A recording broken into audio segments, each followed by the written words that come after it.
Let's just start with how crazy this past year has been. Tell me, within a couple of words, how you would describe it. I would say that it was hell. Hectic because a lot of people didn't really know what was going on. It was a roller coaster ride. It was kind of nerve-wracking and crazy. You're stuck at home behind a computer screen. People are dying and you don't know what else to do. Does anybody, show of hands, feel like in the past year you've basically been asked to grow up a lot faster than you should normally? We were expected to have our grades high. We were expected to be okay, but behind the scenes, a lot of us are enduring our own issues, and to expect so much from us, it's very overwhelming. And that kind of affects all of our mental health, especially mine. So it caused stress, and I couldn't really sleep that much. So I was sleeping like at 3 a.m., 4 a.m., and then I have to wake up like 7 a.m., 8 a.m., get ready for school. Before the pandemic, like my grades were always high. I was always active. My sleep schedule flipped, because before I would wake up at like 6 o'clock, 7 o'clock. Yep. Anybody else have a sleep schedule flip? Yeah. Yeah? You all did? Yeah. My GPA dropped. I had to start looking at other colleges, which did not help my confidence at all.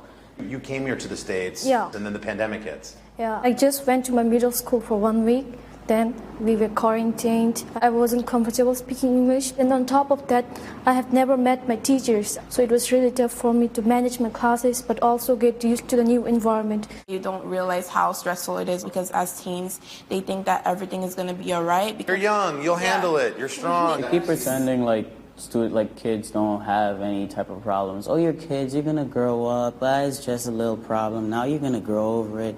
But they tend to ignore what's really happening on the inside. Do you guys talk about mental health with your friends, Abdullah? Do you ever have a conversation like this, or is it too heavy?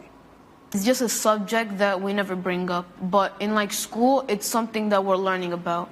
It comes up when there's like something like a tragedy that's happening. With my friends, like we don't really touch on that subject a lot because it gets kind of awkward to talk about them because you don't want to be seen vulnerable or weak. Right. That's what we're trying to change. That's called a stigma. We're trying to change the stigma on the way that people talk about mental health so that you feel comfortable not pushing it down. When you're feeling sad or depressed or anxious, do you recognize it? Did you know what it was at the time? I didn't really know at first until I started separating myself, basically, I would say, from the world, and I started getting away, not really talking to people as much as I usually would, and that's when I knew something was wrong. I didn't go outside for almost 3 months. I just stayed home, did nothing rather than study. I was too focused on my grades that I forgot what I liked. You lost yourself. Yep, I didn't know how to define myself. I got severely depressed. I would start lashing out at my mom, which I knew was wrong, but at times I just stayed in my house, in my dark room, just laying there on a bed, doing nothing. Sometimes I would play music.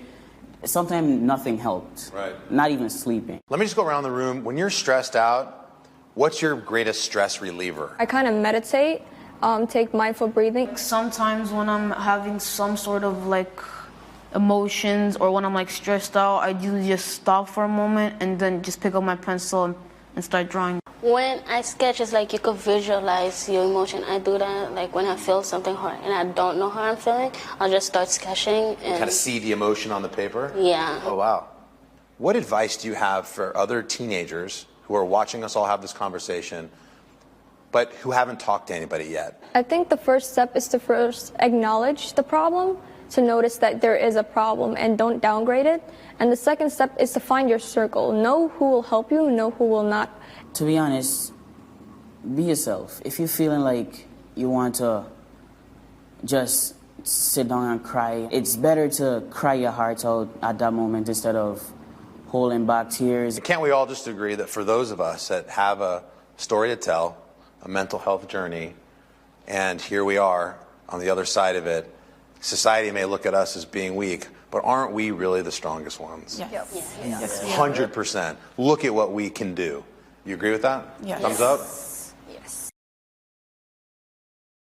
Hey, thanks for watching our YouTube channel. Find your favorite recipes, celebrity interviews, uplifting stories, shop our favorite deals, and so much more with the Today app. Download it now.